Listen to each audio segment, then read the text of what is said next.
کہ بغداد میں ایک بار یہ مشہور ہو گیا کہ ایک اللہ کے ولی دریائے دجلہ کے پاس آئے، بہت عبادت کرتے ہیں۔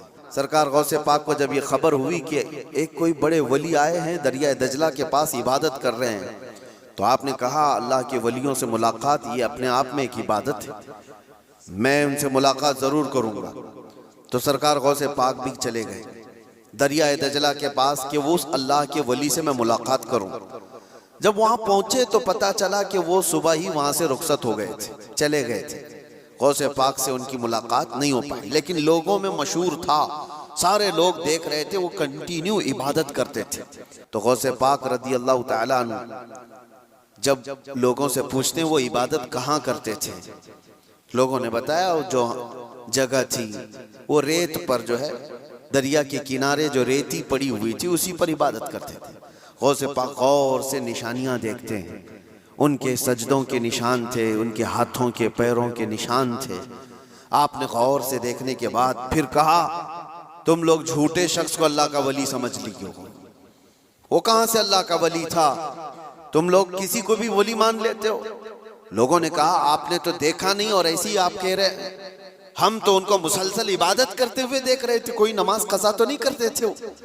سرکار غوث پاک فرماتے ہیں تم نے دیکھا ضرور ہوگا، لیکن میں ان کے نشانات دیکھ رہا ہوں، سجدے میں جانے کے ہاتھوں کے نشان یہاں نظر آ رہے ہیں۔ لوگوں نے پوچھا اس سے کیا سمجھ میں آیا آپ کو؟ کہا دیکھو 10 انگلیاں ریت پر ایسی کھلی ہوئی پڑی دکھ رہی ہیں، اور میرا ماننا یہ ہے کہ جب نبی پاک صلی اللہ تعالیٰ علیہ وسلم سجدہ کرتے تھے تو 10 انگلیاں ملی ہوئی ہوتی تھی، اور یہ شخص جس کو تم عبادت کرتا ہوا دیکھ رہے ہو اس کی انگلیاں پوری پھیلی ہوئی ہیں، جو حضور کی سنت پر عمل نہیں کرتا میرے نزدیک وہ ولی ہو نہیں سکتا، وہ ولی نہیں ہو سکتا۔ ایک سنت کو ترک کرنے پر غوث پاک فرماتے ہیں کہ میں اس کو نہیں مانتا ولی۔ اب آپ اندازہ کریں لوگوں نے تو پتہ نہیں کس کو ولی بنا لیا ہے، کیسے کیسے باباؤں کے پیچھے یہ گھوم رہے ہیں، وہ ایسے بابا جن کے نماز کا کوئی ٹھکانہ نہیں، دن بھر قوالی میں بیٹھے رہتے، نماز کے بارے میں پوچھو تو کہیں گے مکہ میں پڑھتے ہیں، مدینے میں پڑھتے ہیں۔ یہ سب شیطان ہے، شیطان اس طرح کے چہرے بنا کر کے امت کو گمراہ کرتا ہے۔ ہمارے علاقے میں ایک مرید صاحب آئے ہوئے تھے کافی سال پہلے، کسی پیر صاحب کے، انہوں نے کہا تھا کہ ہمارے پیر صاحب کی نماز اللہ نے معاف کر دیا ہے۔ میں نے پوچھا تھا کہ کیوں؟ کہا اتنا تقویٰ ہو گیا، اتنی عبادت کیے ہیں کہ ان کو اب یہ ظاہری نماز کی ضرورت نہیں ہے، وہ باطنی نماز پڑھتے ہیں۔ میں نے ان کو ایک سپرے مارا تھا، وہ ابھی تک آئے نہیں واپس۔ کہا شریعت میں 4 لوگوں پر نماز معاف ہے، نابالغ بچہ ہو تو نماز معاف ہے، دوسرے پاگل ہو دماغی نہیں ہے تو بھی نماز معاف ہے، اور تیسرے عورت کی جو ماہواری آتی ہر مہینے حیض کے دنوں میں عورت کو نماز معاف ہے، چوتھے بچے کی ولادت ہو جائے عورت اس کے بعد اس کو نفاس جو آتا ہے وہ 40 دن تک بھی ہو سکتا ہے میکزیمم، اتنے دن عورت کو نماز معاف ہے۔ یہ 4 لوگ ہیں جن کو نماز معاف ہے۔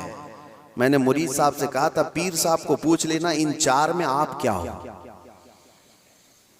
یا تو تمہارا پیر نابالغ ہوگا اس لیے نماز معاف ہو گئی، یا تو پاگل ہوگا اس لیے معاف ہے، یا تو پھر وہ 2 کیٹیگری جو بڑی ڈینجر ہے، پوچھ لینا۔ میرے عزیزو غوث پاک پر نماز معاف نہیں ہوئی تو ایرے غیر نتھو کھیرے کی بات کیا ہے؟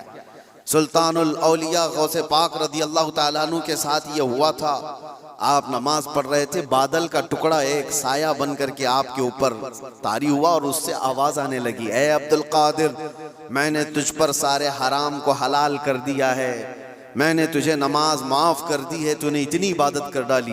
بادل کے ٹکڑے سے آواز آئے کہ عبدالقادر میں نے سارے حرام حلال کر دیے تم پر اور نمازیں معاف کر دی۔ لیکن وہ ایسے ویسے لوگوں کی صحبت پائے ہوئے اور موسمی طریقوں کے ولی نہیں تھے، غوث پاک رضی اللہ تعالیٰ عنہ شان محبوبیت پر فائز تھے۔ آپ نے برجستہ کہا یہ آواز رحمان کی نہیں ہے، یہ شیطان کی ہے۔ جب نبی پاک صلی اللہ علیہ وسلم پر نماز معاف نہیں ہوئی تو میں کون ہوتا ہوں؟ اللہ کے رسول صلی اللہ علیہ وسلم جو صاحب شریعت ہیں، حضور نے نماز نہیں چھوڑی، اور وہ بھی آخری وقت تک۔ جانتے ہو روایات میں موجود ہے اس وقت رسول اللہ صلی اللہ علیہ وسلم حجرے سے باہر آ رہے تھے جب آپ کی وفات کو چند ہی دن باقی تھے، حضرت ابو بکر صدیق امامت کر رہے تھے، لیکن اس کے باوجود رسول پاک صلی اللہ علیہ وسلم سخت علالت کے بعد حجرے سے باہر تشریف لائے تھے، اس حالت میں کہ روایات میں موجود ہے حضور دو صحابہ کے کندھوں پر ہاتھ رکھ کر کے باہر آ رہے تھے، پیر زمین پر نہیں لگ رہے تھے۔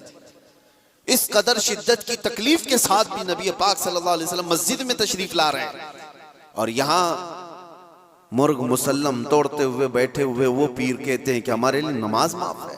غوث پاک نے جب یہ کہا کہ یہ رحمان کی آواز نہیں، یہ شیطان ہے، میرے لیے نماز معاف نہیں ہو سکتی، تو غوث پاک رضی اللہ تعالیٰ عنہ پر اس نے غرور اور تکبر میں لانے کے لیے ایک دوسرا حملہ کیا تھا اور کہا عبد القادر تم بہت پڑھے لکھے ہو، بہت علم ہے تمہارے پاس، تم پڑھے لکھے نہ ہوتے، علم نہ ہوتا تو آج میرے گمراہی میں آ جاتے۔ شیطان اپنی اصلی حالت پر آ گیا، کہا ٹھیک ہے تم نے مجھے پہچان لیا لیکن تم بہت پڑھے لکھے ہو، تمہارا علم اتنا ہے کہ تم بچ گئے۔ غوث پاک نے کہا تو دوسرا حملہ کر رہا ہے مجھ پر، میرے علم نے نہیں بچایا، مجھے رب کے فضل نے بچایا۔ یہاں پر بھی آدمی بہک سکتا ہے، اگر ہاں کہہ دیا کہ ہاں میں تو پڑھا لکھا ہوں، میں بہت علم والا ہوں، اسی لیے بہت سارے علم والے بھی بھسم ہو گئے، علم والے بھی بہک گئے۔ علم کے ساتھ رب کا فضل ہے تو پھر وہ بچ جاتا ہے۔ میرے عزیزو، عرض یہ کرنا ہے کہ حضور پاک صلی اللہ علیہ وسلم کی شریعت کو چھوڑ کر کے کوئی ولی نہیں ہو سکتا۔ غوث پاک رضی اللہ تعالیٰ عنہ کی 11ویں کرنے والے، نیاز کرنے والے، سب سے میرا ایک ہی کہنا ہے اور سب کے لیے ایک میسج ہے کہ تمہاری 11ویں، تمہارے کچڑے، تمہارے نیاز یہ فرض نہیں، نہ ہی واجب ہیں، مستحب کے درجے میں آ سکتے ہیں، لیکن فجر کی نماز سے لے کر عشاء کی نماز تک فرض یہ تمہارے اوپر ایسا ضروری ہے کہ اس چیز کے لیے کوئی معافی نہیں ہے۔ 1 سال تم نے دیگ نہیں بنائی، نیاز نہیں کی تو قیامت کے دن نہیں پوچھا جائے گا کہ تم غوث پاک کی فاتحہ کرتے تھے کہ نہیں کرتے تھے، یہ سوال نہیں ہوگا، لیکن یہ سوال ضرور ہوگا کہ فجر میں اٹھے کیوں نہیں تھے، اتنی نمازیں قضا کیوں ہوئی تم سے۔ میرے عزیزو، نوافل اور مستحبات میں پڑی ہوئی یہ امت، میں منع نہیں کرتا، آپ شوق سے، ہم بھی کرتے، غوث پاک رضی اللہ تعالیٰ عنہ کے دربار میں ایصال ثواب کے لیے، مرحومین کے لیے ہم نیاز، فاتحہ، ساری چیزیں کرتے ہیں، لیکن اس کا مطلب یہ نہیں ہے کہ کل وہی ہے اور اللہ تبارک و تعالیٰ کی یہ عبادتیں کچھ معنی نہیں رکھتی، نماز نہیں ہے، قرآن نہیں ہے۔ عزیزان گرامی، میں ان لوگوں سے پوچھتا ہوں جو 2-2 3-3 گھنٹے قوالیوں پر رقص کرتے ہیں، قرآن کی ایک سورہ بھی تو سن کے دکھاؤ، وہ رب کا کلام ہے، اللہ کا کلام ہے، کسی قاری قرآن سے تم قرأت سن کر کے جھومو، پھر پتہ چلے کہ ایمان تمہارے دل میں کتنا ہے۔ ڈھول باجوں پر رقص کرنے والی قوم، ایمان سے اگر تعلق ہے تو ان خرافات میں نہیں جا سکتا۔ ہم سنیوں پر ایک بڑا الزام یہ لگایا جاتا ہے کہ یہ صرف چادر، گاگر، جلوس، فاتحہ، نیاز، 11ویں والے لوگ ہیں۔ میرے عزیزوں، وہ ایک پارٹ ہے۔ ظالموں نے جس طرح کا یہ ہمارے اوپر الزام لگا کر رکھا ہے کہ یہ سجدے کرنے والے لوگ ہیں، قبر کی پوجا کرنے والے لوگ ہیں، اور مزارات اولیاء پر جا کر شرک و بدعت کرنے والے لوگ ہیں، دنیا کو یہ پھیلا کر کے رکھا گیا۔ ہم اس سے برات کا اظہار کرتے ہیں۔ ہم سنی مزار کو سجدہ تو چھوڑو، ہم رسول کو بھی سجدہ نہیں کرتے۔ سجدہ صرف اور صرف اللہ وحدہ لا شریک کے لیے ہے، عبادت صرف اللہ رب العزت کے لیے ہے۔ سجدہ تو دور کی بات، جھکنا بھی جائز نہیں ہے، جھکنا بھی جائز نہیں ہے۔ ہم اس عقیدے کے حامل ہیں، الحمدللہ مزارات پر جاتے ہیں تو شرک و بدعت کے لیے نہیں، میرے مصطفیٰ کے فرمان پر جاتے ہیں۔ اور رہی بات اولیاء کاملین کے مزارات پر جا کر دعا کرنا، یہ قرآن سے ہم اخذ کرتے ہیں کہ سیدنا زکریا علیہ السلام، زکریا علیہ السلام اللہ کے نبی ہیں، پتہ ہے بیت المقدس کے امام، قرآن میں ہے 3 پارے میں، سورہ آل عمران، آپ پڑھ کر کے دیکھنا، ان کو اولاد نہیں تھی، 90 سال کی قریب عمر ہو گئی تھی، لیکن اسی وقت بیت المقدس میں حضرت بی بی مریم کو لایا گیا تھا۔ ان کی والدہ حنا، ان کو بھی اولاد نہیں تھی، انہوں نے منت کی تھی کہ اللہ اگر ہم کو تو بیٹا دے تو ہم بیت المقدس کی خدمت میں وقف کریں گے۔ بیٹا نہیں ہوا، بیٹی ہوئی، منت کے مطابق انہوں نے اپنی بیٹی کا نام مریم رکھا اور لا کر کے بیت المقدس میں وقف کر دیا بچپن میں. تو کس کو دیا جائے گا؟ جو بیت المقدس کے امام تھے، متولی تھے، حضرت زکریا علیہ السلام، ان کے ہاتھ میں دیا گیا کہ بچی وقف ہے. حضرت زکریا علیہ السلام نے قبول کیا اور ایک محراب میں بچی کو رکھتے تھے. قرآن میں یہ ذکر ہے، میں بتا رہا ہوں آپ کو. اور حضرت زکریا علیہ السلام کہتے ہیں کلما دخل علیہا زکریا المحراب وجد عندها رزقا قالت یا مریم انا لکی هذا قالت هو من عند اللہ ان اللہ یرزق من یشاء بغیر حساب. جب حضرت زکریا علیہ السلام محراب مریم میں جاتے تو کہتے ہیں قسم قسم کے پھل وہاں پر رکھے ہوئے پاتے تھے. تو حضرت زکریا پوچھتے ہیں مریم یہ سب تیرے پاس کہاں سے آتا ہے؟ حضرت مریم کہتی ہے سب اللہ کی طرف سے ہے، اللہ جسے چاہے بے حساب رزق دیتا ہے. مریم کون ہے؟ نبی نہیں ہے. حضرت مریم ہاں اللہ کی ولیاں ہیں، پاکیزہ مقدس ہستی، لیکن ان کو اللہ تبارک و تعالیٰ نے وہ کرامات سے نوازا تھا. وہ بچپن میں پھل وغیرہ ان کو رزق کے طور پر پہنچ رہا تھا. اس کے بعد کی جو آیت ہے اب سنو. تعالیٰ فرماتا ہے ہنالک دعا زکریا ربہ قال رب ہب لی من لدنک ذریۃ طیبۃ انک سمیع الدعاء. زکریا علیہ السلام کو بھی اولاد نہیں تھی تو اسی مریم کے محراب میں کھڑے ہو گئے جہاں بی بی مریم تھی، کہا اے اللہ مجھے بھی ایک بیٹا عطا کر دے. ہنالک دعا زکریا ربہ، یہ قرآن کی آیت ہے. زکریا علیہ السلام نے اپنے رب سے دعا کی اللہ مجھے بھی ایک بیٹا دے دے، تیری جانب سے نیک و صالح بیٹا عطا کر دے. اب یہ دعا تو ہو گئی اور قرآن میں اس کے فوراً بعد آیت ہے فنادته الملائکة وهو قائم يصلي في المحراب ان اللہ یبشرک بیحییٰ. اسی وقت اللہ کے فرشتوں نے بشارت دے دی زکریا علیہ السلام کو تمہاری دعا قبول ہو گئی اور یحییٰ علیہ السلام کی شکل میں تمہیں بیٹا ملنے والا ہے.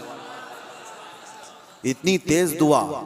اب میں آپ کو بتاتا ہوں یہ آیت میں کیوں پڑھ رہا ہوں اور کیوں آپ کے سامنے رکھ رہا ہوں. زکریا علیہ السلام خود اللہ کے نبی ہیں اور جہاں کے امام ہے وہ بیت المقدس ہے، دنیا کا سب سے مقدس ترین مقام. اس وقت بیت المقدس میں حضرت زکریا علیہ السلام جہاں عبادت کرتے تھے وہیں پہ دعا بھی تو کر سکتے تھے، وہیں پر دعا کر سکتے تھے، لیکن قرآن یہ کہتا ہے وہ محراب مریم میں آ کر کے دعا کر رہے ہیں.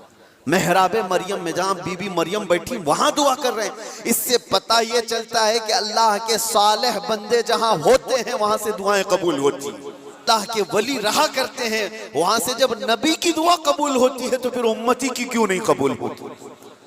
اور فوراً دعا قبول ہوئی اور بیٹا بھی ملا. اب یہ لوگ کہتے ہیں غریب نواز کے یہاں جاتے ہیں تو کیا بیٹا ملتا ہے؟ بیٹی ملتی ہے، اولاد مانگنے جاتے ہیں. ظالموں تمہیں پتہ نہیں زکریا علیہ السلام بی بی مریم کے پاس کھڑے ہو کر بیٹا مانگے تھے تو بیٹا نبی کی شکل میں ملا تھا. ہاں یہ نہیں ہے کہ وہ بی بی مریم سے مانگ رہے تھے، وہ اللہ سے مانگ رہے تھے، لیکن جگہ کون سی ہے؟ جگہ کا بھی اثر ہوتا ہے. ہاں ایک بات میں آپ کو بتا دوں کہ جگہ کا اگر اثر نہیں ہوتا تو مسجدیں اور یہ ساری چیزیں بنانے کی ضرورت کیا ہوتی؟ عبادت کرنے کے لیے بھی جگہ ہے، آپ کا ٹریٹمنٹ کرنے کے لیے ہاسپٹل میں بھی جگہ ہے. ہر چیز ایک ایک جگہ پر ہوتی ہے کہ نہیں ہوتی؟ ہوتی. جن لوگوں کا وہ ماننا ہے کہ کچھ بھی نہیں ضروری ہے وہاں جانا یہاں جانا، تو میں ان سے کہتا ہوں کبھی باتھ روم میں بیٹھ کر کے ڈاکٹر سے اپنا علاج کرا لو گے. جگہ تو جگہ ہی ہے، بیٹھے ہو نہیں ہے، آپ کو پتہ ہے اس کے لیے ہاسپٹل جانا ہوگا، اس کے بیڈ پر سونا ہوگا، وہاں پر وہ کچھ ٹریٹمنٹ کرے گا. کیا ضرورت ہے؟ پوچھتے ڈاکٹر سے آ جاؤ میرے ٹوائلٹ میں علاج کر لو، یہیں انجیکشن لگا لو. میرے عزیزو گندگیوں میں بیٹھا ہوا آدمی وہ اپنا علاج کرانے کے لیے بھی اٹھ کر کے چلا جاتا ہے. بلا تشبیہ بلا تمثیل میں آپ سے کہہ رہا ہوں کہ ہم پتہ نہیں کیسے کیسے گناہوں میں مبتلا ہیں. یہاں سے نکل کر کے ہم ان پاک ستھری جگہوں میں جاتے ہیں جہاں اللہ کے ولی آرام فرما، اور اس جگہ پر کھڑے ہو کر ہم اللہ ہی سے دعا کرتے ہیں اور پاکیزہ مقام کی برکت سے اللہ دعائیں قبول کرتا ہے. یہ ایک چیز نہیں ہے، ایسی کئی مثالیں ہیں، کئی مثالیں. حدیث الاسراء والمعراج جو حضور صلی اللہ علیہ وسلم کے معراج کا سفر ہے نا، اس سفر میں ایک روایت یہ بھی ملتی ہے کہ ایک جگہ پر حضور پاک صلی اللہ علیہ وسلم رک گئے. حضرت جبرائیل امین نے کہا یہاں پر آپ 2 رکعت نماز پڑھ لیں. حضور پاک صلی اللہ علیہ وسلم نے وہاں پر 2 رکعت نماز ادا کی اور اس کے بعد پوچھا جبرائیل سے یہ کون سا مقام ہے؟ تو حضرت جبرائیل علیہ السلام نے کہا اے اللہ کے نبی یہ وہ جگہ ہے جہاں حضرت عیسیٰ علیہ السلام کی پیدائش ہوئی تھی، بی بی مریم سے حضرت عیسیٰ علیہ السلام کی پیدائش ہوئی تھی، وہاں پر حضور پاک صلی اللہ علیہ وسلم نے 2 رکعت نماز ادا کی۔ ہاں جگہ کو آپ صلی اللہ تعالیٰ علیہ وسلم نے اپنے نماز کا مصلی بنایا۔ اس روایت سے میں آپ کو بتانا چاہتا ہوں جہاں عیسیٰ علیہ السلام پیدا ہوئے وہاں ہمارے نبی نماز پڑھیں، اور جہاں میرے مصطفیٰ پیدا ہوئے ہو، کیا وہ جگہ دعاؤں کی قبولیت کی نہیں ہو سکتی؟ صرف اتنا ہی نہیں میرے عزیزوں، مقدس مقامات کو اللہ تبارک تعالیٰ نے خود فرمایا ہے کہ آپ خانہ کعبہ جاتے ہیں طواف کرنے کے لیے، طواف کرنے کے بعد جیسی طواف ختم ہوتا ہے اس کے بعد سب سے پہلا کام آپ کا کیا ہے؟ قرآن کہتا ہے پہلے پارے میں وَاتَّخِذُوا مِن مَقَامِ إِبْرَاهِيمَ مُصَلَّى، مقام ابراہیم کو اپنی نماز کی جگہ بنا لو۔ مقام ابراہیم ہے کیا چیز؟ ایک پتھر ہے، اس پر ابراہیم علیہ السلام کے 2 پیروں کے نشان ہیں، تو اس پتھر کے پاس رب تبارک و تعالیٰ فرماتا ہے تم اپنی نماز پڑھو، حاجی ہو کہ معتمر ہو کہ خالی طواف کرنے والا ہو، 7 چکر طواف کے بعد مقام ابراہیم پر وہ ضرور 2 رکعت نماز پڑھے گا۔ ان کو پتہ نہیں جو اعتراض کرنے والے وہ پوچھتے نہیں کہ پتھر کو عبادت کر رہے ہیں لوگ، یہاں پہ پتھر کو سجدہ کرنے جا رہے ہیں؟ نہیں ظالموں، پتھر کو سجدہ نہیں کر رہے، یہ رحمان کا حکم ہے، رحمان کا حکم ہے، اس لیے حکم ہے کہ وہ پتھر اب افضل ہو گیا جس پر اللہ کے نبی کے پیروں کے نشان ہیں، جس پر کھڑے ہو کر ابراہیم علیہ السلام نے پورے کعبے کی عمارت تعمیر کی تھی، وہ پتھر افضل ہو گیا۔ اب آپ سوچو پتھر کھڑے ہونے والے نبی کی وجہ سے افضل ہے تو پھر وہ نبی کتنے افضل ہیں، ہاں ان کے قدم کتنے افضل ہیں۔ ہم تبرکات والے لوگ ہیں اس لیے ہم ان کی نہیں مانتے، ہم تو چھوٹی سی بھی کوئی چیز نسبت کی ملتی ہے تو ہم اس کو احترام سے سر آنکھوں پر رکھتے ہیں۔ آج بھی بحمدہ تعالیٰ حضور پاک صلی اللہ علیہ وسلم کے منہ مبارک پوری دنیا میں دیکھے تو سنیوں کے پاس ہی ملے گی، کیونکہ قدر ان کو ہی ہے اور وہ چاہتے ہیں کہ حضور پاک صلی اللہ علیہ وسلم سے ریلیٹڈ جو بھی چیز ہے وہ عظمت والی ہے۔ اب آپ کو میں بتاتا ہوں جو ایک بڑا سوال یہ ہے کہ یہ اولیاء کرام کے لیے کہانیاں گڑھ لیتے ہیں لوگ، کرامت کرامت کرامت کہتے ہیں، جو کرامت کا انکار کر رہا ہے وہ قرآن کا انکار کر رہا ہے۔ ہاں ہر ولی کی کرامت تو قرآن سے میں نہیں بتا رہا، لیکن اللہ تبارک و تعالیٰ نے جو فرمایا وہ آپ کو بتا رہا ہوں۔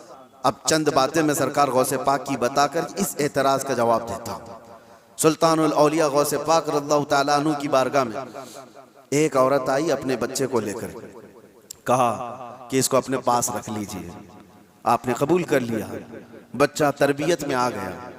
چند مہینوں کے بعد وہ خاتون آئی، اپنے بیٹے کو دیکھا، بہت دبلا پتلا، بالکل کانٹی ہو گیا، ہڈیاں نکل گئی۔ ماں تو ماں ہے، دیکھتی ہے بچہ کیسا ہو گیا، سوکھ گیا، کاٹا ہو گیا۔ تو اس نے دیکھا کہ غوث پاک کہاں ہیں، جا کر کے دیکھتی ہے اندر تو غوث پاک کے دسترخوان پر اچھی اچھی غذائیں تھی، کچھ گوشت وغیرہ رکھے ہوئے تھے، اور یہ بوڑھی عورت کا بیٹا سوکھی روٹی پانی میں بھگو کر کھا رہا ہے، کونے میں بیٹھا ہوا۔ اب ایک ماں کو لگے ہی بات، خود اتنا اچھا کھانا کھا رہا ہے، میرے بیٹے کو پرورش میں رکھیں، کیسا کھانا کھلا رہے اس کو۔ اس عورت نے کہا یہ کیسی تربیت ہے سیدنا عبد القادر، یہ کیا ہے، میرا بچہ تو ایسا ہے۔ آپ نے جواب کچھ نہیں دیا۔ تھوڑی دیر کے بعد کھانا ختم ہونے کے بعد ان ہڈیوں کو ایسے جمع کیا اور کہا قم باذن اللہ، اللہ کے حکم سے اٹھ جاؤ۔ ایک مرغی پھڑ پھڑاتی ہوئی کھڑی ہوگی۔ ہاں آپ نے کہا کہ جب تیرا بچہ اس قابل ہو جائے تو وہ بھی روز مرغی کھائے۔ اس کی تربیت چل رہی ہے، اس کی تربیت چل رہی ہے۔ جب بندہ اپنے نفس کو مار لیتا ہے تو اللہ ساری طاقتیں اس کو عطا کرتا ہے۔ اللہ کے لیے جب بندہ دنیا چھوڑ دیتا ہے تو اللہ اس کا ہو جاتا ہے۔ تو غوث پاک کی یہ بات بتانے پر ایک صاحب مجھ سے کہہ رہے تھے کہاں سے آپ یہ ساری چیزیں لے کر کے آ گئے کہ ایک بندہ بھی کسی چیز کو زندہ کر رہا ہے۔ انہوں نے یہ نہیں دیکھا کیا غوث پاک نے کیا کہا، اللہ کے حکم سے اٹھ جا۔ گفت ہے وہ گفت ہے خدا بوت، فارسی میں کہا جاتا ہے اللہ کا ولی اس مقام پر پہنچ جاتا ہے کہ جب وہ بولتا ہے تو زبان اس کی ہوتی ہے، کلمہ اللہ کا ہوتا ہے، کلمہ اللہ کا ہوتا ہے۔ غوث پاک کی اس کرامت پر اعتراض کرنے والے، تمہیں پتہ نہیں، مردوں کو زندہ کرنا اگر یہ صرف اور صرف آپ یہ کہتے ہیں کہ اس کی وجہ سے شرک ہو جائے گا. شرک کا عقیدہ اللہ کا کام یہ زندہ کرنا اللہ کا ہی کام ہے, لیکن اللہ اگر کسی کو یہ طاقت دے دے تو کیا ابراہیم علیہ السلام کا واقعہ قرآن میں نہیں ہے؟ 4 پرندے لے لو, ان کو ذبح کرو, ان کا قیمہ کرو, مکس کرو, 4 پہاڑوں پر رکھ کر کے آؤ. 3 پارے میں ہے. اور ابراہیم علیہ السلام نے 4 پرندوں کو ذبح کیا, ان کا قیمہ کیا اور الگ الگ پہاڑوں پر رکھ کر آئے. اور پھر اللہ نے فرمایا ہر پرندے کا نام لے کر بلاؤ. پرندوں کو جب سے ابراہیم علیہ السلام نے پکارا وہ اڑتے ہوئے آئے اپنی اپنی منڈیوں کے ساتھ, اور ادھر جو گوشت تھا وہ پورا جسم بن گیا اور سب کے سب اپنے اپنے منڈیوں سے جڑ گئے اور زندہ پرندہ ہو کر اڑ گئے. یہ واقعہ قرآن میں موجود ہے. صرف اتنا ہی نہیں میرے عزیزو, عیسیٰ علیہ السلام کے بارے میں قرآن کیا کہتا ہے کہ عیسیٰ علیہ السلام وَأُبْرِئُ الْأَكْمَحَ وَالْأَبْرَصَ وَأُحْيِي الْمَوْتَى بِإِذْنِ اللَّهِ, جو سفید داغ والا ہوتا تھا, کوڑ کی بیماری والا ہوتا تھا, عیسیٰ علیہ السلام ہاتھ رکھتے تو صحیح ہو جاتا تھا. اور کبھی مرے ہوئے آدمی کو ٹھوکر مارتے تو زندہ کھڑا ہو جاتا تھا.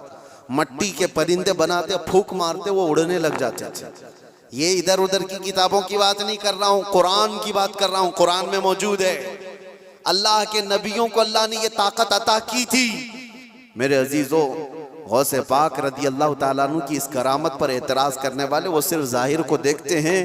غوث پاک امت مصطفیٰ کے ولی کامل ہیں, رسول اللہ کی امت کے وہ اولیاء کے سردار ہیں. اللہ نے ان کو وہ طاقت عطا فرمائی تھی کہ جب وہ کسی چیز کو ہاتھ لگا دیتے تو اللہ ان کی اس چیز کو پوری فرما دیتا تھا. اب آپ کو چند کرامتوں کے بعد یہ بھی میں بتا دوں. ایک بار غوث پاک رضی اللہ تعالیٰ عنہ بیان کر رہے تھے اور ایک چیل اڑتی ہوئی آئی اوپر سے, بہت چین چین چین آواز کر رہی تھی. تو مجمع میں ادھر سے ادھر لوگ دیکھنے لگ گئے, اور غوث پاک کے مجمع میں یہ بے ادبی ہے.